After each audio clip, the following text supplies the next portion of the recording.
Barr looked to create what was called Greater Somaliland.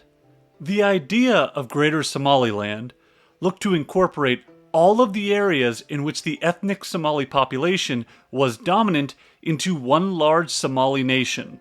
Those areas were Somalia, Djibouti, Ogaden, which is a region in Ethiopia, and Kenya's former northeastern province.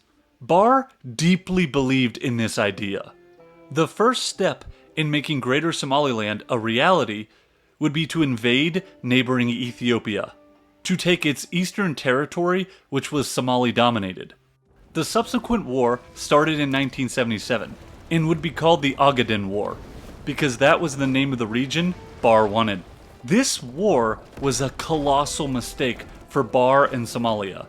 The Soviet Union, who had been Barr's backer during his coup and Somalia's primary foreign supporter, disapproved of Somalia's invasion of Ethiopia. The Soviet Union would then cut off support from Somalia and then actively aid Ethiopia during the war. Cuban troops actually fought on Ethiopia's side in the conflict. By March of 1978, the Somali forces had lost. One major side effect of the loss in this war was that most of the Somalis who lived in eastern Ethiopia then fled into Somalia. This led to a massive influx of people to a nation not equipped to deal with it properly. Somalia's population had dramatically jumped from just under 4 million people to over 5 million.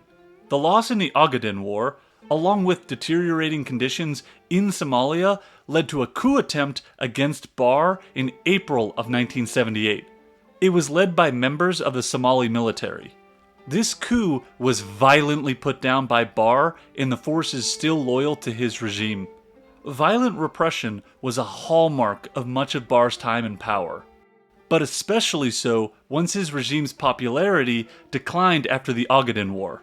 Under Barr's increasingly brutal rule, the quality of life in Somalia continued to freefall, and many became disillusioned with life under this military dictatorship. The frustration would finally lead to a civil war starting in roughly 1990, led by the clans most upset with Barr's rule. Barr's military dictatorship was defeated quickly by the rebelling clans. Ultimately, Barr would flee the country in 1991, never to return.